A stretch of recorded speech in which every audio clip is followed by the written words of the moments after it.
صفِ باطل پہ ضرب اشتری کے ترجمہ تم تھے، محاذ فکر پر عزم جواں کی داستاں تم تھے، سپاہ مہدی دوراں کے میر کارواں تم تھے، سر مقتل شہادت کے سفیر جاوداں تم تھے۔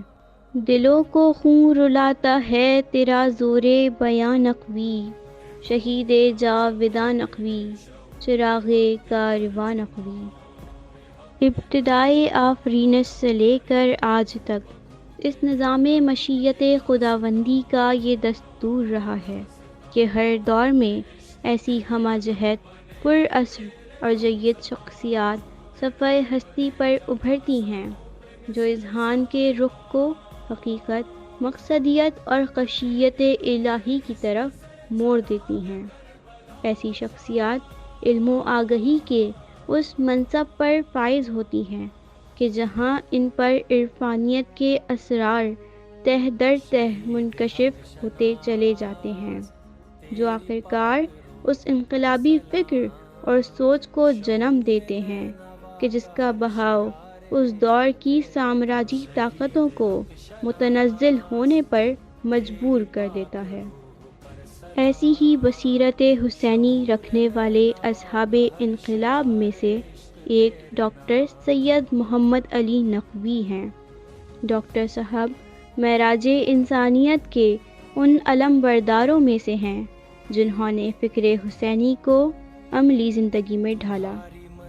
شہید ڈاکٹر محمد علی نقوی 28 دسمبر 1952 کو لاہور میں پیدا ہوئے۔ آپ نے بچپن کے 6 سال نجف اشرف اور کربلا کی پاک فضا میں گزارے۔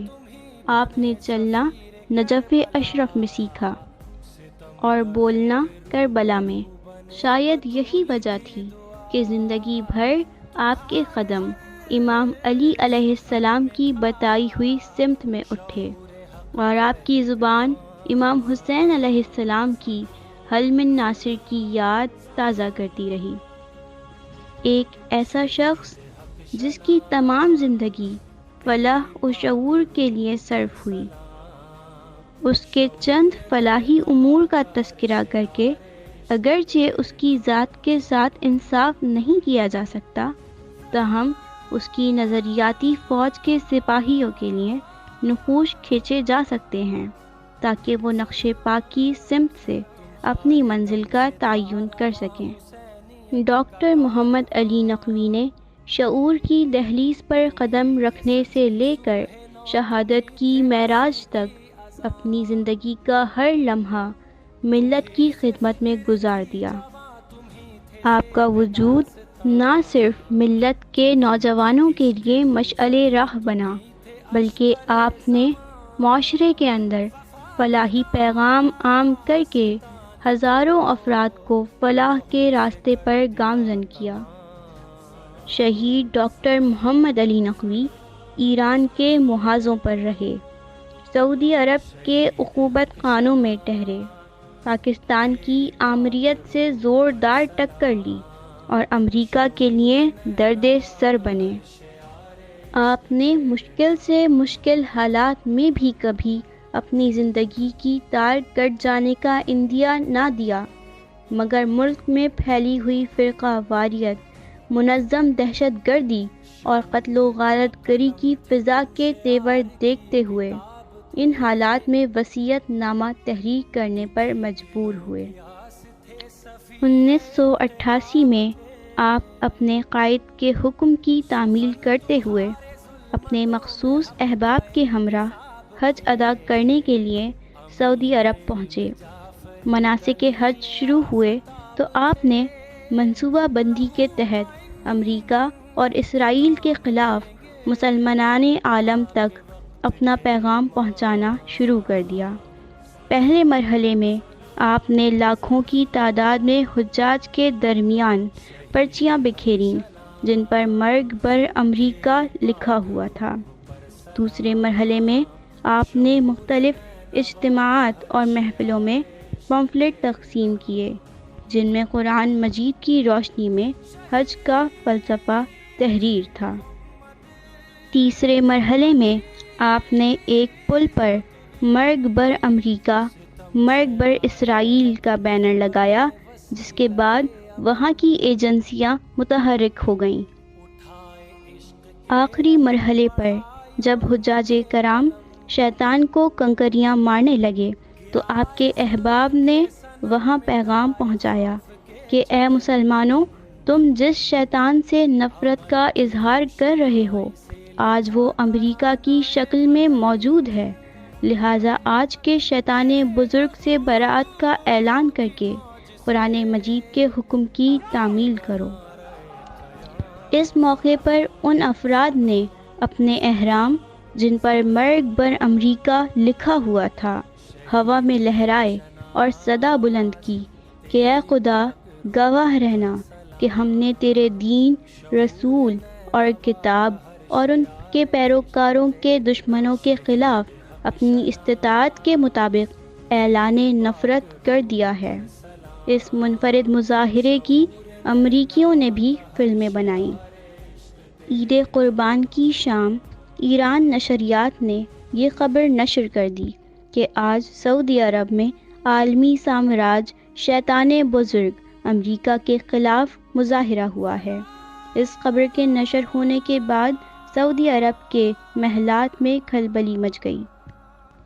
انہوں نے امریکہ سے جو وعدہ کیا تھا کہ اس کے خلاف وہ کسی مسلمان کو یہاں زبان کھولنے نہیں دیں گے، وہ خاک میں مل گیا۔ سعودی شہزادوں کی بے چینی کے بعد وہاں کی ایجنسیاں اور پولیس حرکت میں آ گئی اور انہوں نے لوگوں کو پکڑ کر تفتیش کرنا شروع کر دی اور حجاج کرام کے ٹھکانوں پر چھاپے مار کر انہیں گرفتار کیا۔ ڈاکٹر محمد علی نقوی کو بھی حراست میں لے لیا گیا۔ ڈاکٹر صاحب کو گرفتار کر لینے کے بعد بھی آپ کے احباب سے پوچھتے کہ ڈاکٹر محمد علی نقوی کون ہیں۔ نہ جانے ان کے ذہنوں میں ڈاکٹر محمد علی نقوی کا کتنا خوف طاری تھا۔ اسیران سے تفتیش کے دوران کیے جانے والے سوالات اور ان کے جوابات کچھ یوں تھے: آپ کو یہاں کس نے بھیجا ہے؟ ہم مسلمان ہیں، حج ادا کرنے خود آئے ہیں۔ ایران سے آپ کا کیا تعلق ہے؟ ہم ان کے مسلمان بھائی ہیں۔ آپ ان کے ایجنٹ ہیں؟ ہم کسی کے ایجنٹ نہیں، اسلامی انقلاب کے حامی ہیں۔ ایران سے آپ کو کتنی ایڈ ملتی ہے؟ خدا کے دین اور محمد عربی کی شریعت کی فکر کی ایڈ لیتے ہیں۔ تم نے یہاں امریکہ کے خلاف مظاہرہ کیوں کیا ہے؟ قرآن مجید کی اطاعت کرتے ہوئے، کیونکہ قرآن میں تحریر ہے کہ مشرکین سے برات کرو۔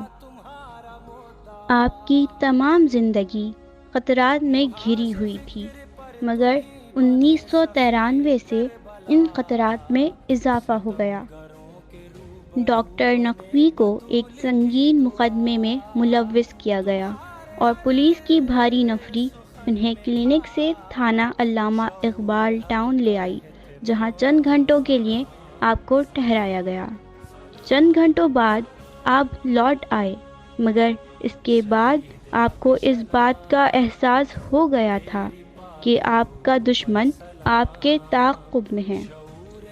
زندگی کے آخری ایام میں دوستوں کی محفل میں فرمایا: 43 سال بیت گئے مگر ابھی تک شہادت نصیب نہیں ہوئی، لگتا ہے میرا کوئی عمل خدا کو پسند نہیں آیا۔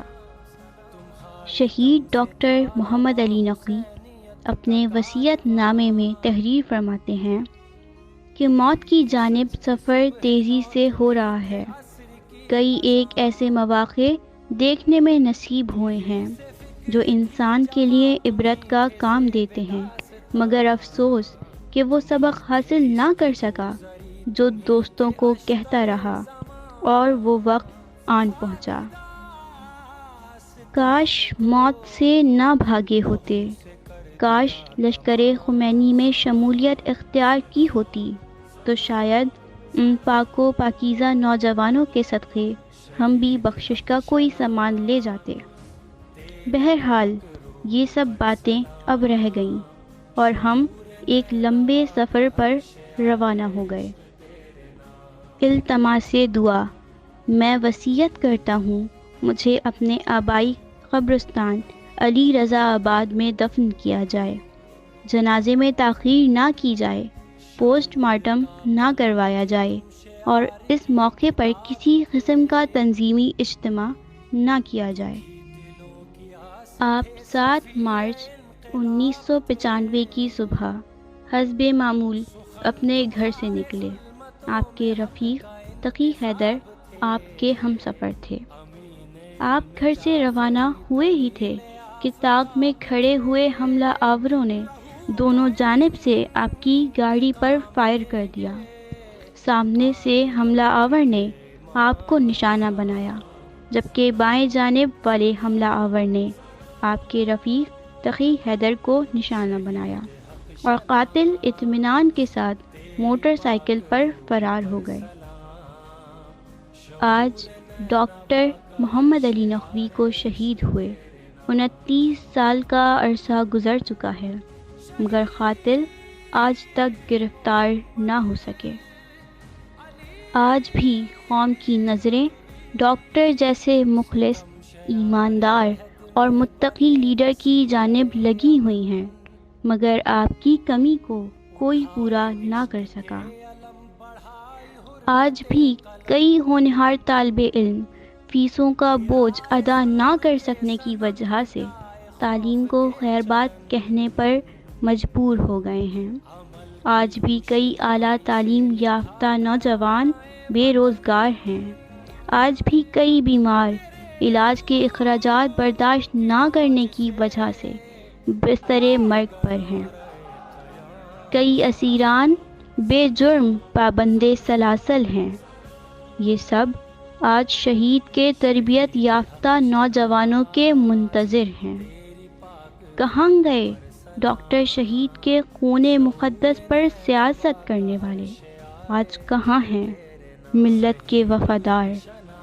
ہاں، یہ حقیقت ہے کہ آج ہم میں ڈاکٹر شہید محمد علی نقوی موجود نہیں ہیں، مگر ڈاکٹر محمد علی نقوی، تم تھے تو اتنی تیز نہیں تھی غموں کی دھوپ، تم تھے تو درد حد سے زیادہ بڑھا نہ تھا، تم تھے تو آنکھ واقف گریہ ہوئی نہ تھی، تم تھے تو زندگی پر بھروسہ بلا کا تھا، تم تھے تو زندگی پر بھروسہ بلا کا تھا۔